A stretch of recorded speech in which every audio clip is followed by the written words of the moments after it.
I'm the president of Sept, and this is not our official gathering. We were going to have a dinner downstairs, but our distinguished guest, Mr. Congressman Burton, has to catch a flight.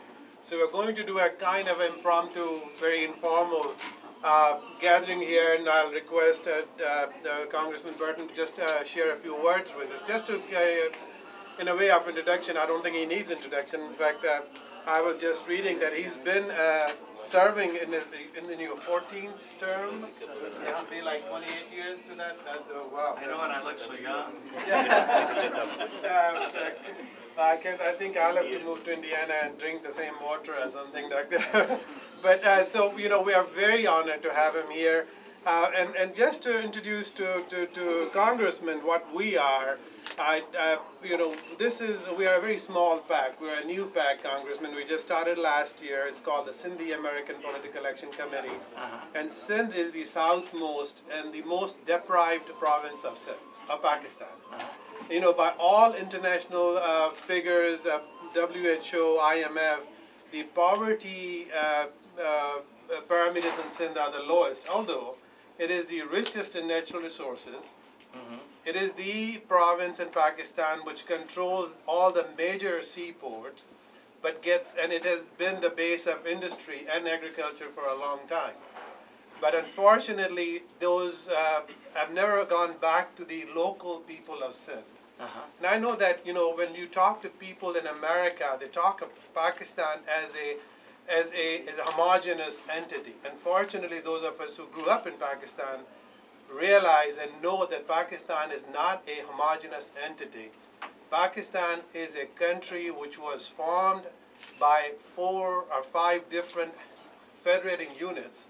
Each new unit had been living as an individual nation for thousands of years with their own culture, their own language, and their own own identities.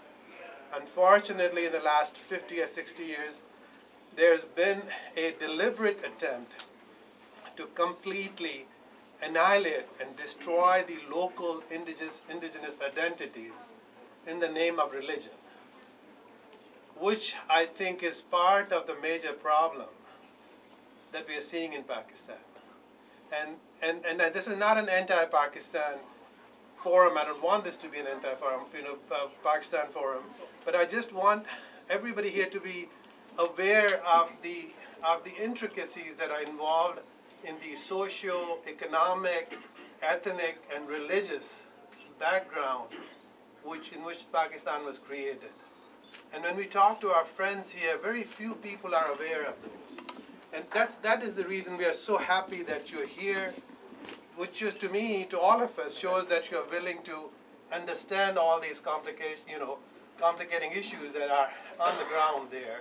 And hopefully it is my wish and our desire that this will be just the beginning of a very long, mutually prosperous, mutually beneficial relationship where we can maybe guide and help you understand the intricacies on the ground and then ask you to help those most oppressed, I think, people in the world, and which now are drowning in flood. I remember last year we had a similar gathering like this, and we were crying about the fact that the people in Sindh were dying of thirst because they had not gotten any water. And today, I'm struck by the irony that today the same people who for the last 30 years have been crying for water are drowning in water. So that's just the beginning. I don't want to take a lot of your time. No, that's I'll okay. yield the floor to you. No, that's fine. Can I add just 1 second, sir? Yes. So, Okay, sir. Well, I will be very happy to listen to all of you, and if you would like, try to answer some questions. But I want to thank Mr. Lagari for inviting me here tonight, and I thank you for your comments. I can use all of the education I can get about the problems facing Pakistan. I'm co-chairman of the Pakistani caucus, as you know, and I'm very concerned about the entire country, and Sindh is a big part of it. I was under the impression when I came here tonight that only about 1.4 million were affected in that area, but I was told just a few minutes ago that it's about 10 million. And I appreciate you bringing that to my attention. Now, we have given in aid about $73 million for the flood tragedy that's taken place over there. But I don't think that's nearly enough, considering that you have about 20 or 25 million people that are being affected right now and don't have any place to go, don't have food, don't have water, don't have anything.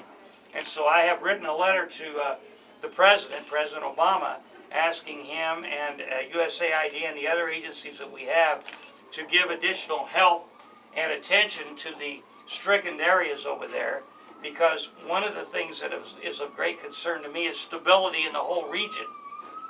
We have the problems in Iraq, we have the problems in Afghanistan, and one of the best friends we have in the region is Pakistan, even though there are a lot of problems there. And one of the things that's very important is to make sure that we work with people in Pakistan so that we have a great understanding of one another, and we know that we're going to work together and help one another to solve these problems. If you don't do that, let's say America didn't do our part, then it creates a vacuum, and people say, well, America doesn't give a darn about us, and it creates an anti-American sentiment. So we have a real stake. America has a stake in helping solve these problems, and I want to be helpful to you. I appreciate the education you've given me tonight, and anything that you think. Wait a minute, don't applaud yet, I'm not finished. But let me just say, if there's anything that I can do, and you and I are good friends, and I appreciate meeting you, Doctor, if there's anything that I can do to be of help to you, all you have to do is contact Mark Walker. Where's Mark? Back here. Mark Walker back there. And Phil's right here. Phil is working with me. Anything that we can do to be of help to your community here in the United States as well as in Pakistan, all you have to do is contact us and let us know. Now, I know Brad Sherman is coming over, Yes, and Brad feels just as strongly as I do.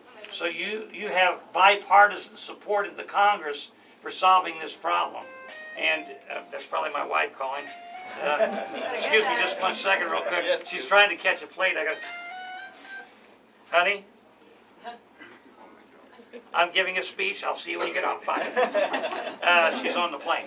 Anyhow, I just want you to know. You see how wives are? They just never leave you alone. The women are taking over the world. Oh, don't get They need time too. They need time too.